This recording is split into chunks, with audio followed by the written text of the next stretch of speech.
大家好，欢迎来到独处咖啡屋，我是一彩，和你一起了解生活，享受美好的独处时光。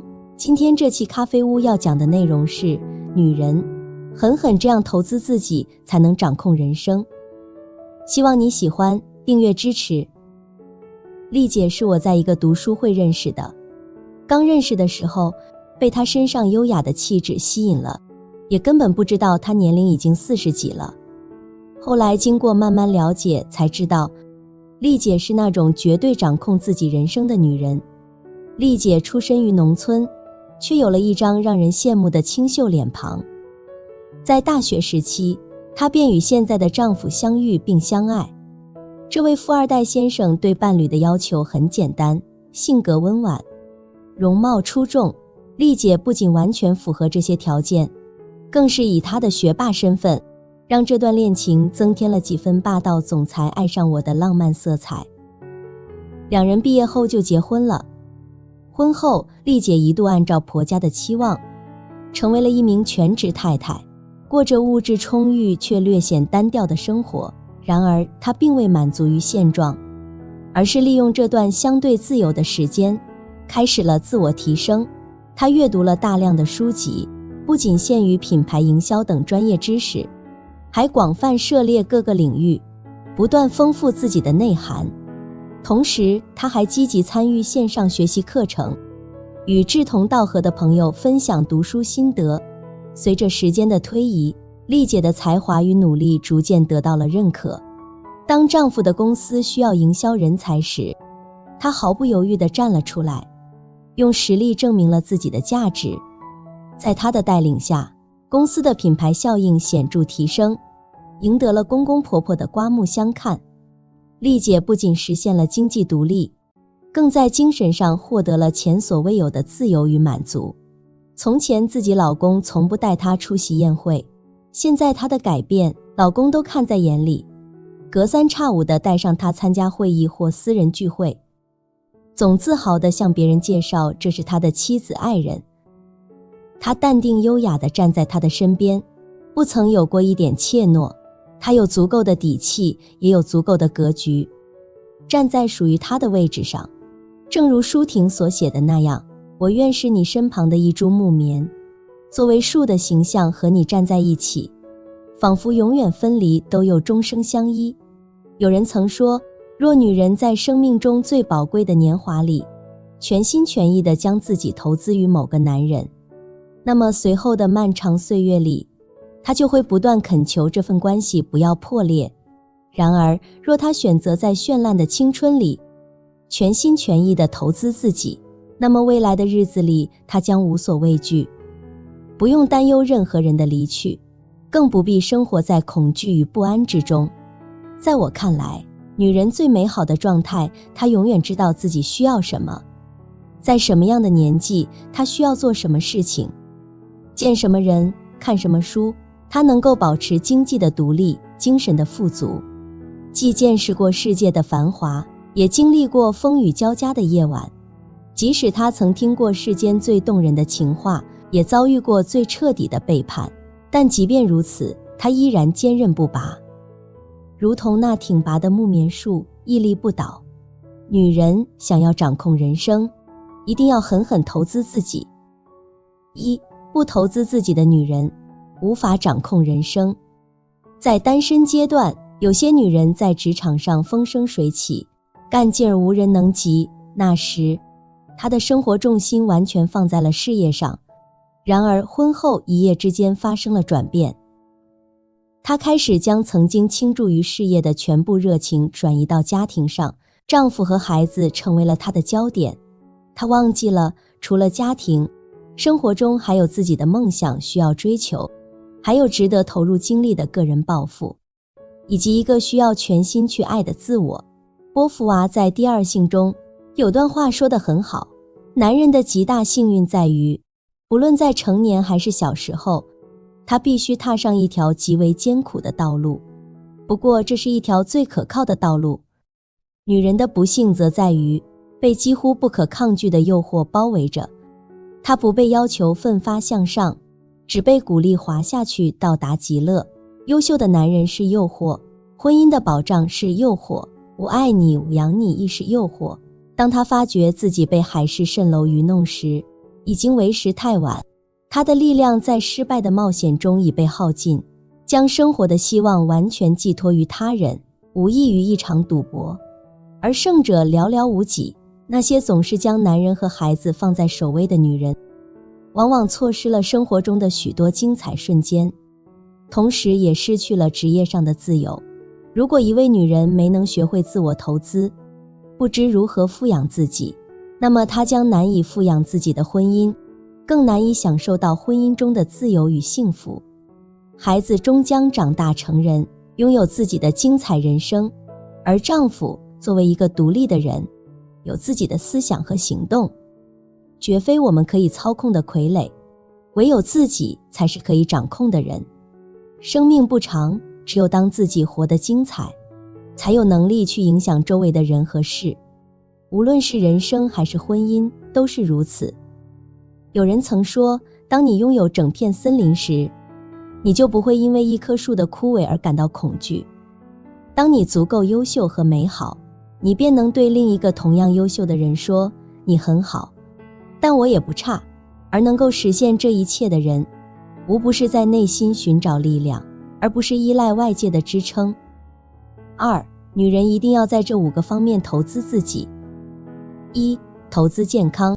有些女人可能手头并不宽裕，难以在物质上大肆投资自己，但幸运的是，时间这个宝贵的资源，对每个人都是公平的，人人都能拥有。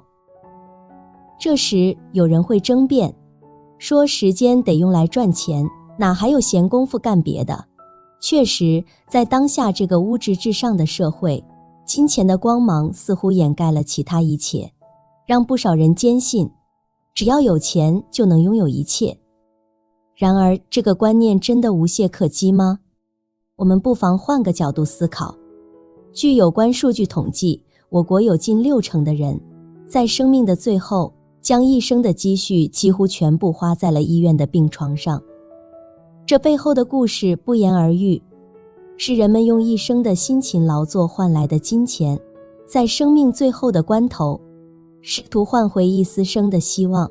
这一幕不禁让人深思，如果我们在健康时就能有所预见，是否就能避免这样的遗憾？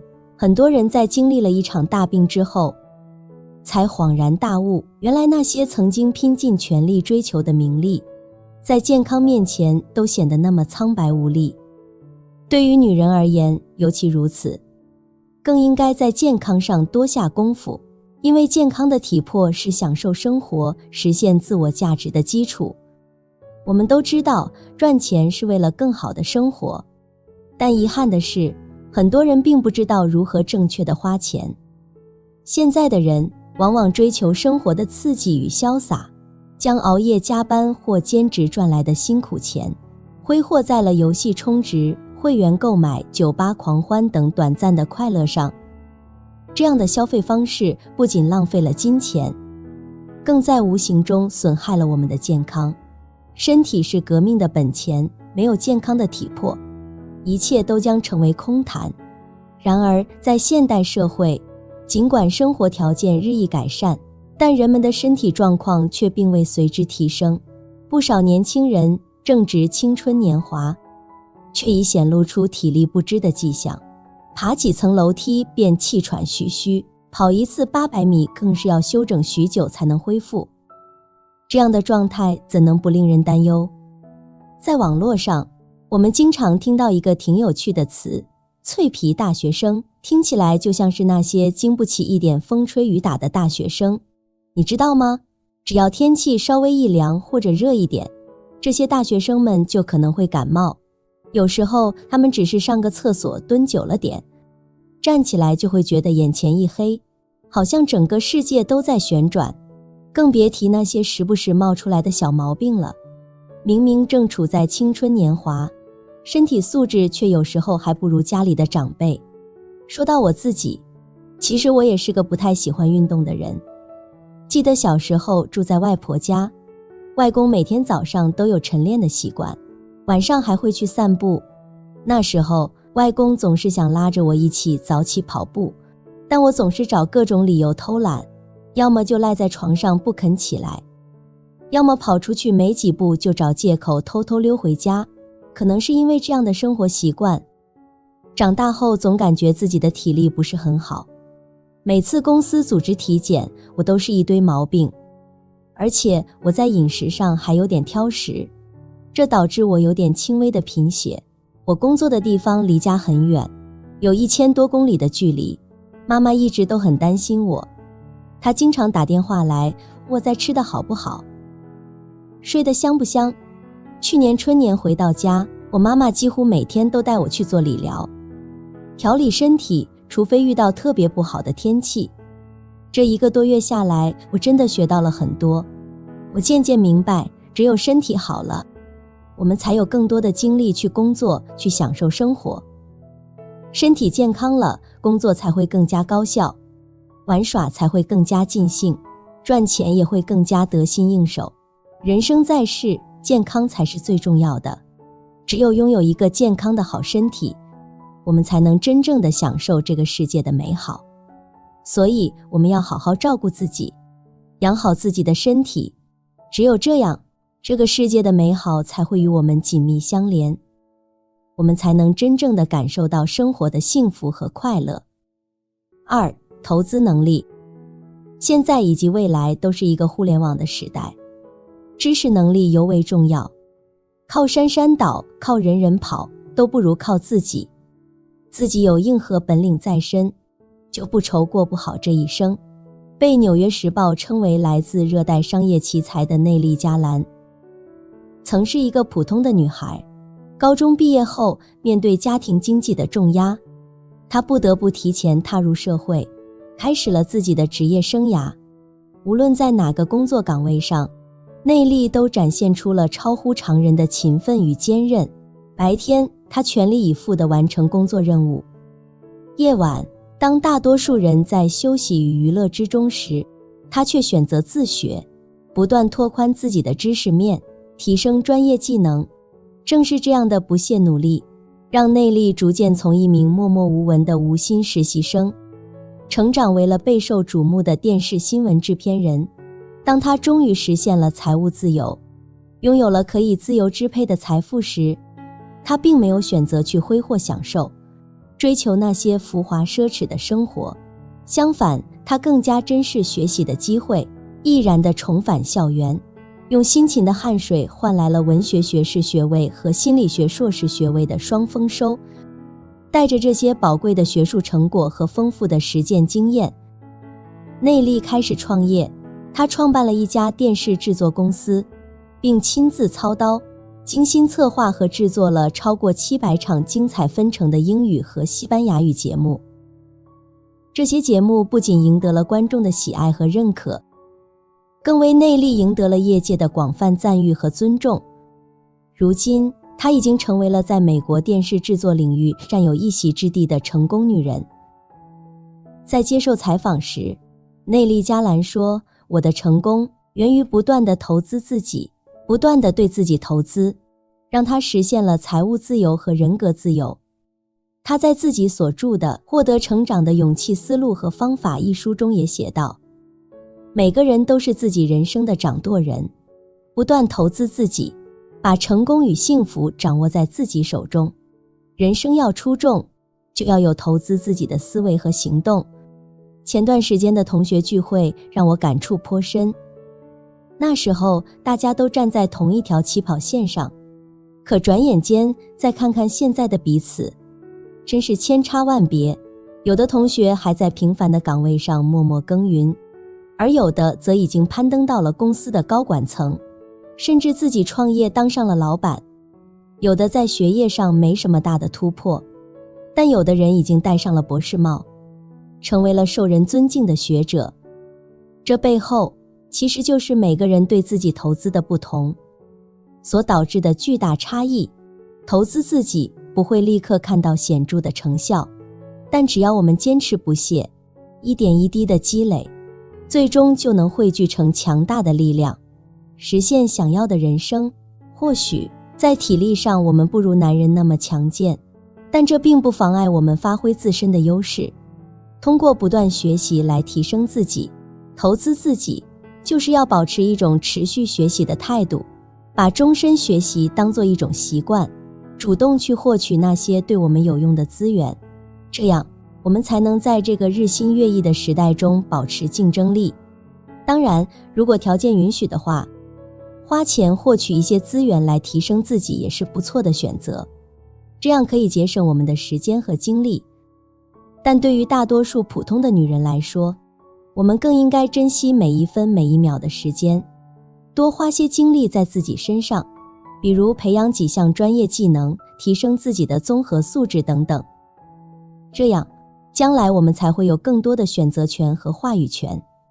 现在互联网这么发达，想要获取信息已经变得非常简单，但关键在于我们要学会筛选有用的信息，并把它们保存下来为我所用。家庭出身是我们无法选择的起点，但它绝不是我们人生的终点。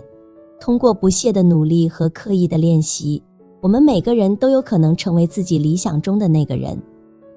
3. 投资大脑。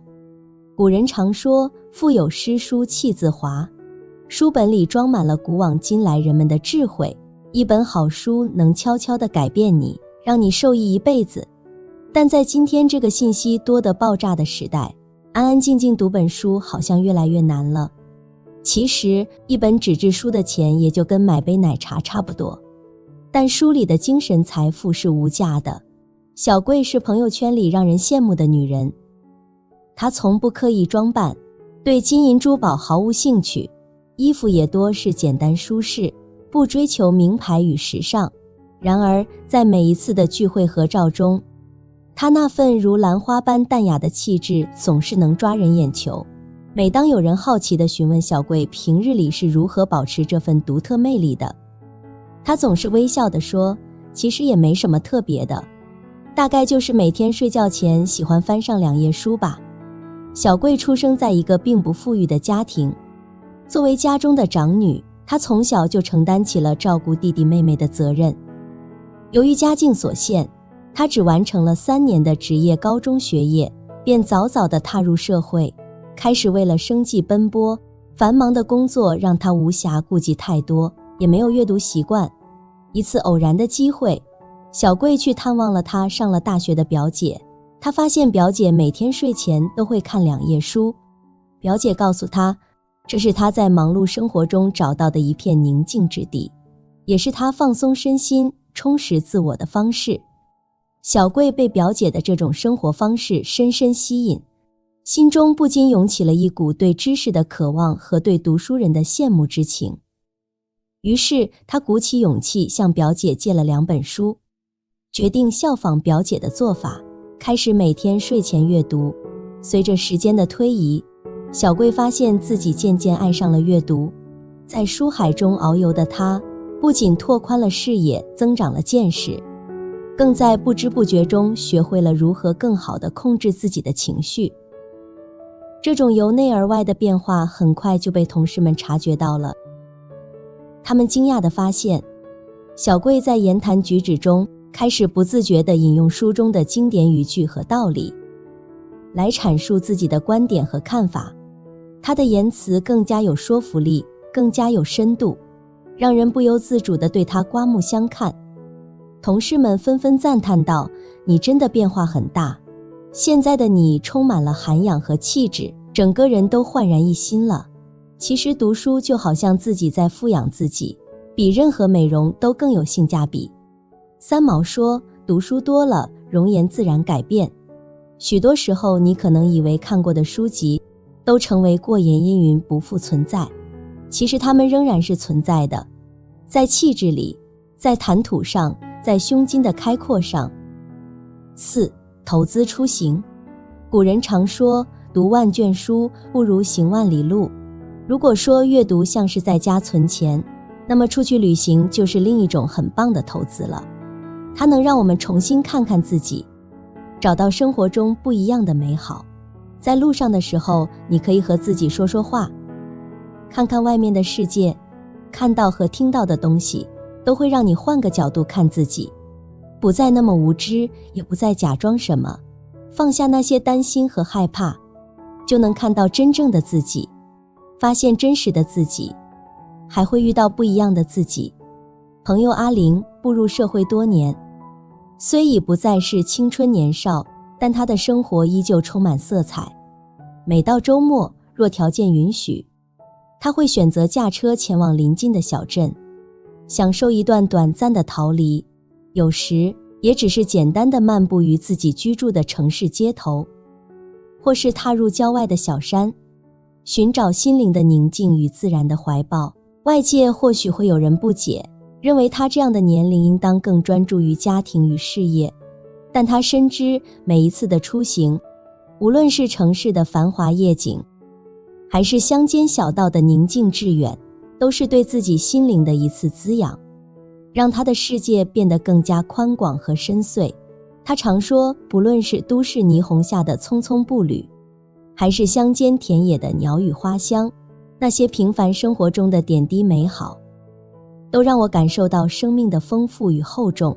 我所追求的不仅仅是地理上的迁徙，更是心灵的自由与梦想的远方。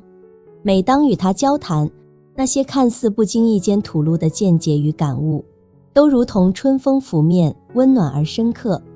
正是这份对生活的热爱与不断探索的精神，让他在职业生涯中同样熠熠生辉。在寻求新机遇的面试场上，他的独特视角和丰富阅历总能吸引雇主的注意。毕竟，在这个快节奏的时代，能与一位拥有深邃灵魂和无限可能的人共事，是许多人心中的向往。即使我们的经济实力不足以经常来一场说走就走的旅行，但是每天出门散散步，去结交有趣的人，去从那些熟悉的风景中看不一样的世界，这也是有趣的人生旅程。5. 投资自由。俗话说，与独处相安，与万事言和。人是群居动物，大多数时候我们习惯了熙熙攘攘，习惯了人声鼎沸，在人潮拥挤之下生活，身边永远有人。但是有些路很黑，风很大，我们总要一个人走的。每当说到独处，很容易就想到我的好朋友佳佳。她今年30多岁了，是个普通的上班族。她平时下班或周末，不是待在家里看书，就是一个人到处逛逛，好像不太需要人陪。她说，我觉得很多时候一个人待着也是在挑选，一方面是挑身边的人，那些老是要一起出去玩喝酒的，可能不是真朋友，只是玩伴。另一方面也是挑自己，一个人待着就像是和自己的心说话，让你更清楚自己的选择和拥有的东西。因为佳佳不参加那些没必要的聚会，所以她在工作和生活上都很有效率。一个人的自由让她可以随心所欲地安排自己的时间，不受他人的约束。她的想法总是很新，只要有想做的事情就去做，从不过问他人的想法，活得自信又洒脱。听说过一句话，能合群的人很厉害，但是能享受独处，耐住孤独和寂寞的才是生活的强者。这是对心智的磨砺，是对自我的打磨。独处的好处显而易见，你无需为了迎合他人而失去自我，也不必因坚守己见而冒犯他人。若不擅长言辞，就用心灵去感受；若不擅长交际，就以真诚待人。在实力不足时，独善其身是一种美德。自己永远是自己的靠山。改变从小习惯开始，外养内调，内外兼修是一个女人最好的生活状态。希望你我都可以好好的投资自己，成为淡然自若且闪闪发光的女人。好了，这期咖啡屋到此就分享完了。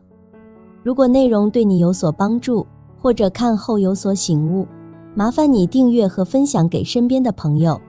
欢迎留言和投稿，在咖啡屋与我们一起学习别人的最好，遇见更好的自己。我们下期节目见。